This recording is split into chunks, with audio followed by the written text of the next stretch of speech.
বিসমিল্লাহির রহমানির রহিম। পরিবেশনায় ও পরিচালনায় দিক দিগন্ত। সামনে উপস্থিত দূরে কাছের বিভিন্ন স্থান থেকে ছুটে আসা কালিমার ঝান্ডাবাহী, তাওহীদের পতাকাবাহী, দ্বীন ইসলামের নরশারদুল বীর মুজাহিদ, প্রাণ প্রিয় সম্মানিত দ্বীনী ভাইরা, আড়ালে বসে আছেন শ্রদ্ধেয়া সম্মানিতা মা বোনেরা, আলোচনার সূচনায় আনুষ্ঠানিকতার মধ্য দিয়ে আমার পক্ষ থেকে আবারও দিল খোলা সালাম, আসসালামু আলাইকুম ওয়া রাহমাতুল্লাহি ওয়া বারাকাতুহু। সবাই কেমন আছেন? আলহামদুলিল্লাহ। আমাকে প্রশ্ন করলেন? জি আলহামদুলিল্লাহ। আল্লাহ তাআলা আমাকে আপনার মতোই আপনার সাথেই বসে রেখেছেন, বলছি আলহামদুলিল্লাহ। পিছনে এটা মনে হয় স্ট্যান্ড না, মাঝে মাঝে আওয়াজ হচ্ছে, এটা ব্যাক আওয়াজ হচ্ছে রাস্তা। আচ্ছা, একটু খেয়াল রাখতে হবে ওখানে যেন ব্রেক না হয়, একটা আওয়াজ হলে কানে এসে বাজে। তো ভালো আছি, এটাই তো বিশাল পাওয়া, তাই না? হসপিটালে গেলে একটু টের পাওয়া যায়, তাই না? দুনিয়ার সব আপনার নামে দলিল করা হয়েছে, কিন্তু আপনার ক্যান্সার, লাভ আছে? লাভ তো নাই। এজন্য পৃথিবীর সবচেয়ে বড় নিয়ামত হলো সুস্থতা। সুস্থতাকে সাথে করে আমরা কোরআনের টানে এমন জান্নাতের বাগানে আমরা আসতে পেরেছি, বসতে পেরেছি, শুকরিয়া আদায় করছি, প্রাণ খুলে বলে উঠছি আলহামদুলিল্লাহ। আবারও বলছি আলহামদুলিল্লাহ। চিৎকার মেরে বলছি আল্লাহুম্মা ইন্নী আসআলুকা আল হুদা ওয়াত তুকা ওয়াল আফাফা ওয়াল গিনা। সবাই বলি আল্লাহুম্মা আইন্নি আলা যিকরিকা ওয়া শুকরিকা ওয়া হুসনি ইবাদাতিকা। আমরা আল্লাহ তাআলার শুকর আদায় করে নিলাম। আমি খুবই খুশি যে এই অল্প সময়ে, আমি তো প্রথমে অবাক হয়েছিলাম যে লোকজন কোথায়, আমি হতাশ ছিলাম, কিন্তু আপনারা এরকম চালাক তা তো বুঝি নাই। একদম ভরে গেছে না, হঠাৎ করে কেমনে কি হয়ে গেল বুঝলাম না। বলি আলহামদুলিল্লাহ। সম্মানিত ভাইয়েরা,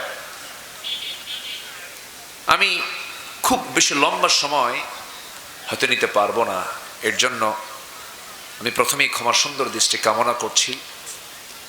তবে যতটুকু কথা বলবো আমি চেষ্টা করব যে একটা মানুষকে সফল হওয়ার জন্য যতটুকু কথা যথেষ্ট, এতটুকু কথা আমি বলার চেষ্টা করব। জোরে বলি ইনশাআল্লাহ। সম্মানিত ভাইয়েরা, বিশ্বের সেরা মানুষ ছিলেন মুহাম্মদ সাল্লাল্লাহু। তিনি যত খুতবা দিয়েছেন এর মধ্যে শ্রেষ্ঠ খুতবা হলো, শ্রেষ্ঠ ভাষণ হলো বিদায় হজের ভাষণ। এই ভাষণটা ছিল তার অনলি 25 মিনিটস, 25 মিনিট তিনি কথা বলেছিলেন, কিন্তু তার 25 মিনিট বক্তৃতার ভিতরে দুনিয়া, আখিরাত, মানবতা, মানবাধিকার যা দরকার সব এসেছিল। এজন্য during time is no factor, main ফ্যাক্টরটা হচ্ছে যে কথার মধ্যে কি কথাগুলো আসলো, এটা হচ্ছে সবচেয়ে বড় বিষয়। আমরা যারা বসেছি শুধু ওয়াজ শুনতে এসেছি না আমলের নিয়তে এসেছি? বলুন বলুন, কিসের নিয়তে? আমার দেশে ওয়াজ বেশি না আমল বেশি? ওয়াজ বেশি। ওয়াজ বেশি, আমল কম। এজন্য আমলের দিকে যদি আমরা তাকাই তাহলে আমরা ভাববো যে অনেক কথা আমরা শুনে ফেলেছি, এখন আমরা আমল করি। এই বিষয়টা মাথায় আমি সবাইকে একটু প্রথমেই দিয়ে রাখলাম ধারণাটা। সম্মানিত ভাইয়েরা, সম্মানিত বন্ধুগণ, আমরা যে কিতাবটা নিয়ে বসেছি এই কিতাব 30 পারা। কিছুক্ষণ আগে একটা ছেলের মাথায় আমরা পাগড়ি পড়ায় দিয়েছি, দেখেন নাই? বলুন তো এই অনুভূতিটা কেমন লাগলো আপনাদের? এর চেয়ে ভালো কিছু পাওয়া আছে পৃথিবীতে? যদি কেউ আমাকে প্রশ্ন করে পৃথিবীতে সবচাইতে শ্রেষ্ঠ পিতাকে, আমাকে যদি কেউ প্রশ্ন করে, গর্বিত শ্রেষ্ঠ পিতাটাকে যদি কেউ আমাকে প্রশ্ন করে, আমি এক নম্বরে বলবো কোনো ক্রিকেটার না, কোনো বিসিএস ক্যাডার না, কোনো এসপি না, মন্ত্রী না, সচিব না, রাষ্ট্রপতি না, কেউ না। একজন গর্বিত পিতা হলো সেই যে একটা হাফেজের বাপ হতে পেরেছে। বলি সুবহানাল্লাহ, আর একটু জোরে বলি সুবহানাল্লাহ।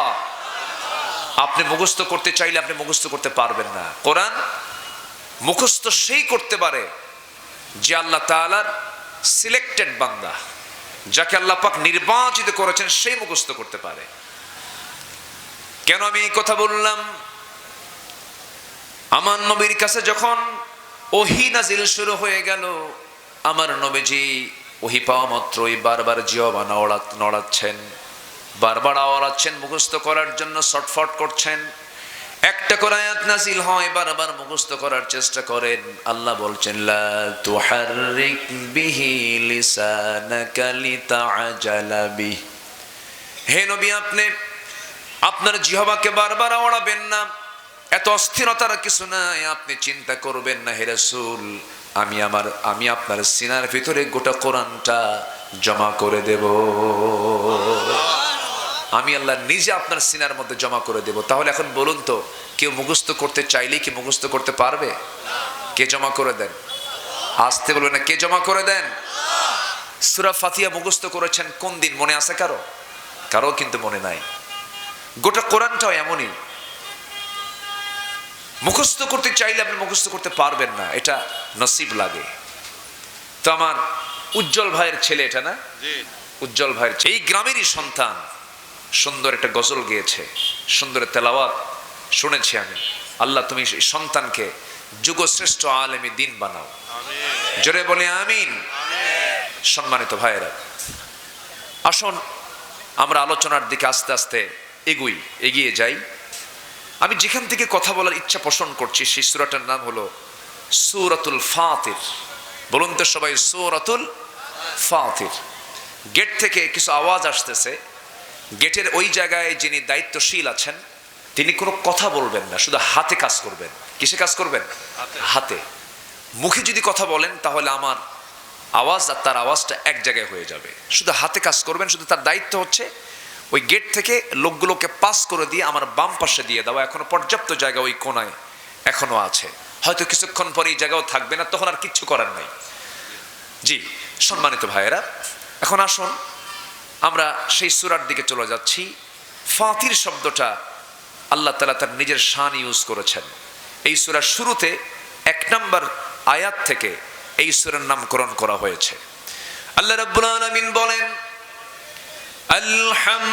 আলহামদুলিল্লাহি ফাতিরিস সামাওয়াতি ওয়াল আরদি জাইলিল মালাইকাতি রুসুলান উলি আজনিহাতিম মাসনা ওয়া থুলাথা ওয়া রুবা' ইয়াজিদু ফিল খালকি মা ইয়াশা ইন্নাল্লাহা আলা কুল্লি শাইইন কাদির। জোরে বলুন আল্লাহু আকবার। আমার বন্ধুগণ, ফাতির তো কেউ নাই, ফাতির হচ্ছেন আমার আল্লাহ। আকাশ বানিয়েছেন কে? আসতে বলবেন না, আকাশ বানিয়েছেন কে? জমিন বানিয়েছেন কে?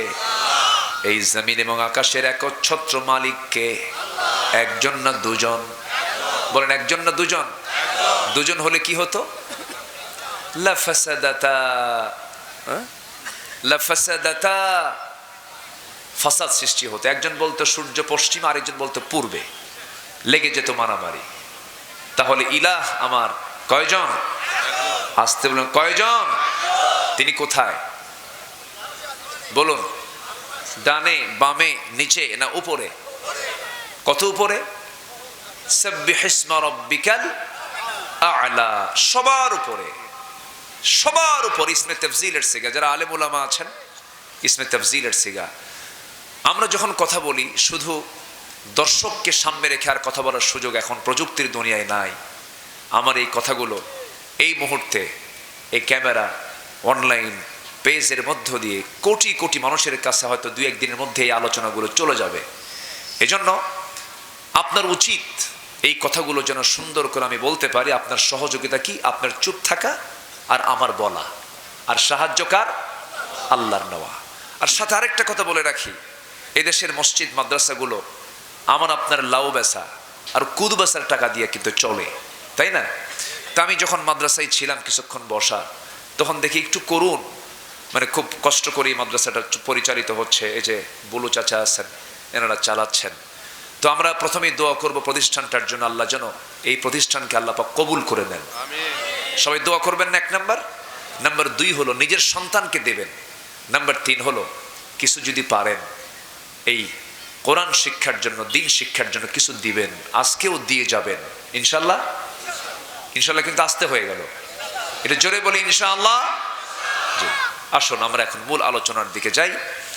তাহলে আল্লাহ তাআলা আছেন কোথায়? বলুন বলুন, সবার উপরে। বলুন সবার উপরে, যার উপরে কেউ নাই। তাহলে বলুন তো, সবার উপরে যিনি, সেই আল্লাহর আইন যদি কেউ না মানে, তাহলে তার নিচে থেকে সেই লোকটা যদি এরকম চিন্তা করে সে সবার উপরে যিনি, তার আইন মানি না, বলুন তো লোকটা কি ভালো না বেকুব? বেকুব কিনা বলেন? বেকুব। এরকম বেকুব তো আমার দেশে নাই মনে হয়।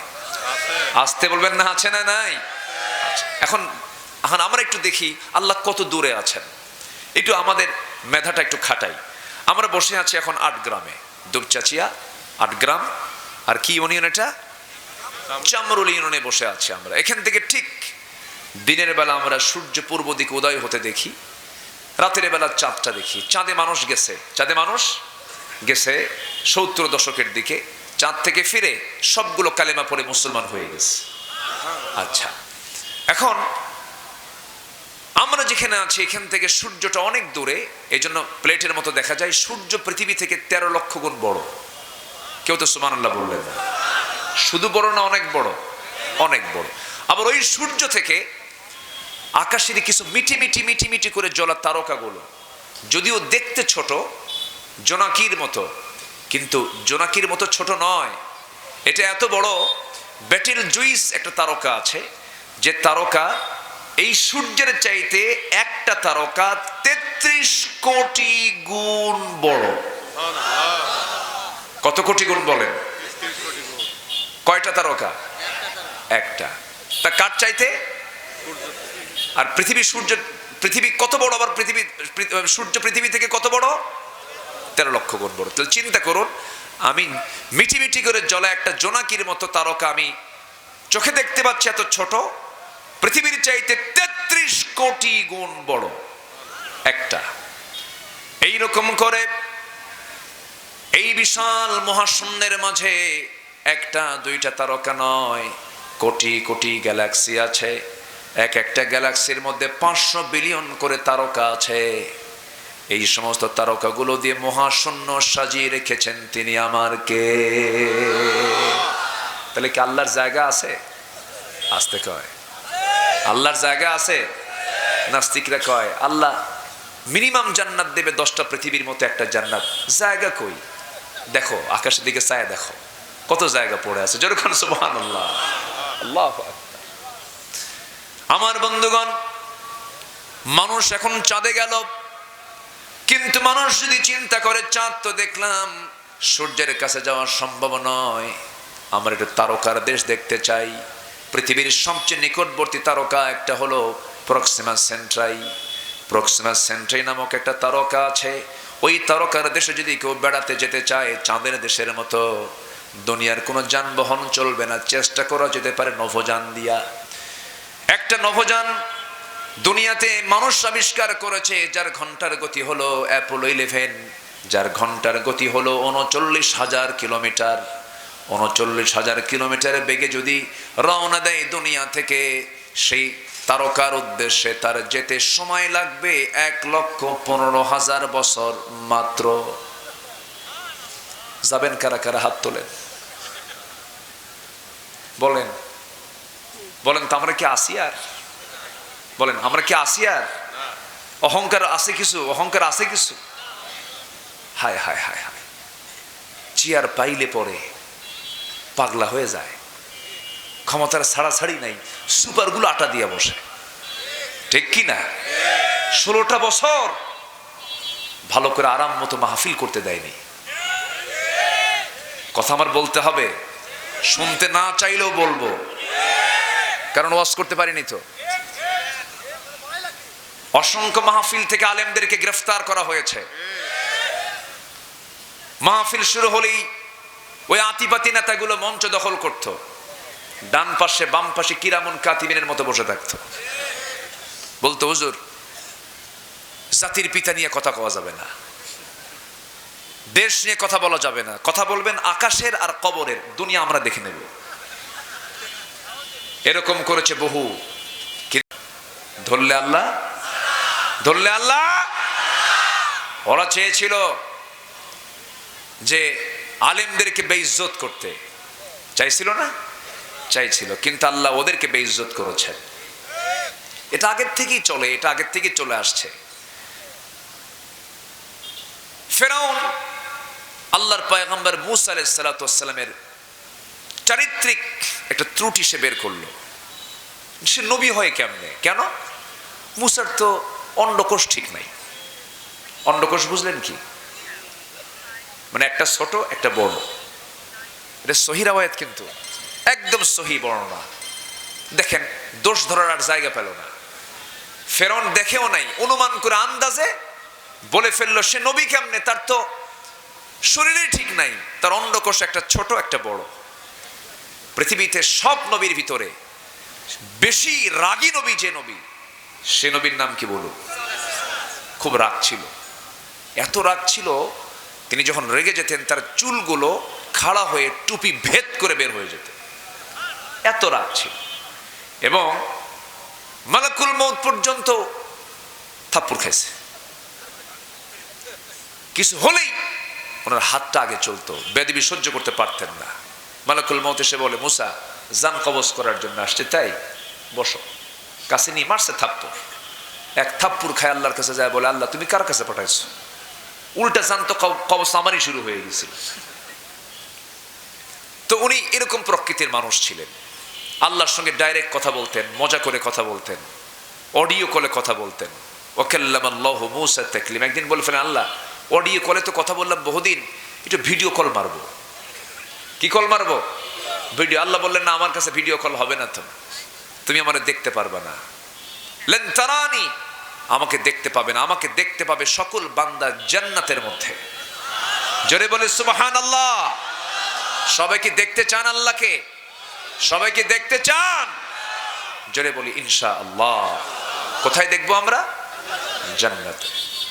একটু কান লাগান, একটু কানটা খরগোশের মতো একটু খাড়া করেন, একটু সজাগ হয়ে একটু মনোযোগ দিয়ে কথাগুলো শুনবেন। সম্মানিত ভাইয়েরা, মুসা আলাইহিস সালাতু ওয়াস সালাম ওনার কানে তথ্য আসা মাত্রই গেলেন ক্ষেপে, বলেন আল্লাহ আমার তো এই জাতীয় সমস্যা নাই, আমার তো অন্ডকোষ ঠিকই আছে, দুটোই তো সমান। কিন্তু এই অসমান ফেরাউন গোটা দেশে জারি করে দিয়ে আমার নবুয়তের যে একটা শান মান নষ্ট করার চেষ্টা করছে, আমার শারীরিক ত্রুটি প্রমাণ করার চেষ্টা করছে। তুমি আল্লাহ কি ব্যবস্থা করবা করো। আল্লাহ বললেন, সমস্যা নেই মুসা, একদম তোমার সবকিছু দেখায় দেব ফেরাউনকে, যাও। জোরে বলে সুবহানাল্লাহ। শুনবেন? আগ্রহ আছে আপনাদের? আগ্রহ আছে? আমি কোনো কথা আটকিয়ে রাখি না, আমার আবার অভ্যাস, আমি সঙ্গে সঙ্গে বলে ফেলি। অনেকে আবার আটকায় রাখে, ওটা আটকায় ওটা আটকায়, এগুলো অভ্যাস আমার নাই, আমি বলে ফেলে দিই। মুসা আলাইহিস সালাতু ওয়াস সালাম তিনি একদিন গোসল করার জন্য পানিতে নেমেছেন। পানিতে নেমে গোসল করবেন, বিকল্প কোনো লুঙ্গি ছিল না, একটা লুঙ্গি ছিল, সেই লুঙ্গি আবার পরতে হবে। লুঙ্গিটা করলেন কি, উঁচু একটা পাথরে রেখে দিলেন, গোসলে নামলেন। গোসলটা শেষ করে তিনি আবার লুঙ্গিটা হাত দিবেন, ইতিমধ্যে আল্লাহ রাব্বুল আলামিন পাথরকে জিন্দা করে বললেন, পাথর লুঙ্গি নিয়ে দৌড় মার, লুঙ্গি নিয়ে দৌড় মার। আল্লাহু আকবার। আল্লাহ যে বলে দিচ্ছেন যে মুসা চিন্তা করো না, একদম খুলে মুলি দেখে দেবো তোমার, যাও। চলে গেছে পাথর। পাথরের কি জীবন আছে? কিন্তু জীবন কে দিলেন? আমার কি জীবন ছিল? আমি ছিলাম কি? বলেন কি ছিলাম? খলাকাল ইনসানা মিন সালসালিন কাল ফাখার। আমি শুষ্ক মাটি ছিলাম, কাদা মাটি ছিলাম, সেই মাটি থেকে আমাকে বানিয়েছেন কে? আল্লাহ তাআলা। সেই পাথরটা তাজা হয়ে জিন্দা হয়ে আল্লাহর অর্ডার নিয়ে দৌড়ায়। মুসা আলাইহিস সালাম লুঙ্গি পাবার আশায় তিনিও দৌড়ান, কিন্তু তার জেহেন থেকে তিনি যে উলঙ্গ আল্লাহ পাক ভুলাইয়া দিয়েছেন। তিনি ভুলে গেছেন আমি উলঙ্গ। লুঙ্গি নেবার জন্য তিনি ছটফট করছেন আর দৌড়াচ্ছেন। পাথরও দৌড়ায়, নবীও দৌড়ান। দৌড়াতে দৌড়াতে দৌড়াতে দৌড়াতে এক পর্যায়ে গিয়া সেই পাথরটা লুঙ্গি নিয়া ফেরাউনের রাজ দরবারের সামনে, যেখানে ফেরাউন মন্ত্রী পরিষদ ক্যাবিনেটদেরকে নিয়ে বসে মিটিং করছে, ঠিক সেই জায়গায় গিয়ে থেমে গেছে। মুসা ওই জায়গা পর্যন্ত চলে গেছেন। ফেরাউন নিচের দিকে তাকায় দেখে না, সবই ঠিকঠাক আছে। আল্লাহু আকবার বলবেন না? ওরা চেয়েছিল আলেমদেরকে বেইজ্জত করতে, কিন্তু আল্লাহ আলেমদের সম্মান ঠিকই রেখেছেন। আল্লাহ ওদেরকে উলঙ্গ করে দেশ ছাড়া করে দিয়েছেন, ঠিক কিনা? দেশ ছাড়া করে দিয়েছেন। নাই 16 বছর একটা প্রতিবন্ধী নেতা ছিল, প্রতিবন্ধী নেতা। মাইক পাইলেই বলতো খেলা হবে। এটা প্রতিবন্ধী, এটার নাম কি? প্রতিবন্ধী নেতা। কিছু হলেই এই কথা বলতো, একটা আপত্তিকর কথা। এটা ওয়েটফুল লোকের মুখ থেকে ওয়েটলেস কথাকে মানায়? মানায় না। এগুলো বলতো প্রায় প্রায়, কিন্তু কই খেলবেন কেমনে? উনি তো নাই, উনি তো ফেরেশতা হয়ে গেছেন। ফেরেশতাও দেখা যায় না, এদেরও দেখা যায় না। সম্মানিত ভাইয়েরা, তাহলে সম্মান দেওয়ার মালিক কে? আসতে বলবেন না, সম্মান দেওয়ার মালিক কে? সম্মান চাইবো আমরা কার কাছে? আসতে বলবেন না, কার কাছে? আল্লাহর কাছে। আমরা তো বাঁচার জন্য আসিনি ভাই, পৃথিবীতে আসছি আমরা কিসের জন্য? মরার জন্য। বাঁচা তো জীবন নিয়ে তো আসছি, এখন কি করব? মরবো। এখন কি করবো বলেন? মরবো। এই যে উনি মরে যাবেন, উনি মরে যাবেন, আমিও মরে যাব, উনিও মরে যাবেন, উনিও মরে যাবেন। কেউ কি থাকবেন আপনারা? সব তো চলেই যাব। আমার এক বন্ধু ছিল এই দুপচাচিয়াতে, সে আর্মিতে চাকরি করত, নাম জিয়াউর রহমান। খুব কাছের বুজম বন্ধু ছিল। আমি সময় পেলাম না হলে যেতাম বাড়িতে, আমি যেতাম। খুব কাছের। সে কোরআন তেলাওয়াতে আজান কম্পিটিশনে গোটা দেশের মধ্যে ফার্স্ট হয়েছিল। হ্যাঁ, সে আর্মিতে চাকরি করলো। অনেক মাঝে মাঝে কথাবার্তা হতো। হঠাৎ করে আমি বহুদিন যাবৎ কথা হয় না, ফোন দিলাম। ফোন দিয়ে রিং বাজতেছে, রিং ধরলো একজন। ধরে আমি সালাম দিলাম। একজন মহিলা উত্তর দিল। তো বললাম, এটা কি জিয়ার নাম্বার না? হ্যাঁ। জিয়া কোথায়? বলল, জিয়া তো নাই। কোথায় গেছে? মারা গেছে। আমার বয়সী। তাহলে বলেন তো, আপনার বয়সী লোক এরকম বহু লোক নাই? আছে না? বলেন তো, আছে না নাই? বলেন তো, আছে। চলে গেছে। বলেন তো, এর চাইতে বড় শিক্ষার কি হতে পারে বলেন? একই বয়সের মানুষ, আমি আছি, আমার ভাই আরেকটা নাই, চলে গেছে। ভাবেন তো, আপনি জীবিত ওই লোকটা না হয়ে আপনার ভাই যে মারা গেছে, আপনি ওই লোকটা হন। আছে কিছু? কিছুই নাই। এই তো দুনিয়ার জীবন। পৃথিবীতে আপনজন বলতে কেউ নাই। কে বলেছে বউ আপন? কে বলেছে মা আপন? কে বলেছে বাবা আপন? কে বলেছে ছেলে আপন? আপনি মরে যাবেন, 3 দিন যাবে না জমিনে মারামারি শুরু করে দেবে, ফ্ল্যাট নিয়ে মারামারি শুরু করে দেবে। সন্তানগুলো ভুলে যাবে, সন্তান আপনারা দোয়া করতেও ভুলে যাবে। কিন্তু আপনার বউ, যে বউটা আপনার জন্য দিওয়ানা ছিল, যুবক তুমি নতুন বিয়ে করেছ, 2 বছর বিয়ের বয়স, হঠাৎ করে তুমি চামরুল 8 গ্রাম বাজার থেকে যাচ্ছিলে তুমি দুপচাচিয়া, হঠাৎ করে রোড অ্যাক্সিডেন্ট করে তুমি মোটর সাইকেল দুর্ঘটনায় পড়ে তুমি মারা গেলে। তোমার সুন্দর বউটা বাড়িতে, ছোট্ট একটা বাচ্চা, তুমি মরে গেছো। সেই দিন তোমার বউটা সেন্সলেস হয়ে পড়লো, কাঁদলো, ঠিক আছে। কিন্তু এই কান্নাকে সারা জীবন কাঁদবে নাকি? সারা জীবন কাঁদবে? কয়দিন? 1 মাস কাঁদলো না হয়, 2 মাস কাঁদলো না হয়, কিন্তু খাওয়া স্বাভাবিক হয়ে যাবে, চলাফেরা স্বাভাবিক হয়ে যাবে, সন্তানটা এতিম হয়ে গেল, সন্তানটাও ধীরে ধীরে বড় হয়ে যাবে। তোমার শ্বশুর বাড়ির লোকজন তোমার ওই সুন্দরী বউটাকে নিয়ে চলে যাবে। 6 মাস 7 মাস পর তারা পরামর্শ করে তোমার সেই বউটাকে আরেক জায়গায় বিয়ে দেবে। অন্যের সংসারে চলে যাবি, স্বামী পাবি নতুন। পরের দিন তোমার ওই প্রাণপ্রিয়া বউটা ফোন দিয়ে বলবে তার আব্বা আম্মাকে, আব্বা আম্মা, আমার ব্যাপারে তোমরা যে সিদ্ধান্ত নিয়েছো বিয়ে দেওয়ার, তোমাদের সিদ্ধান্ত খুব ভালো।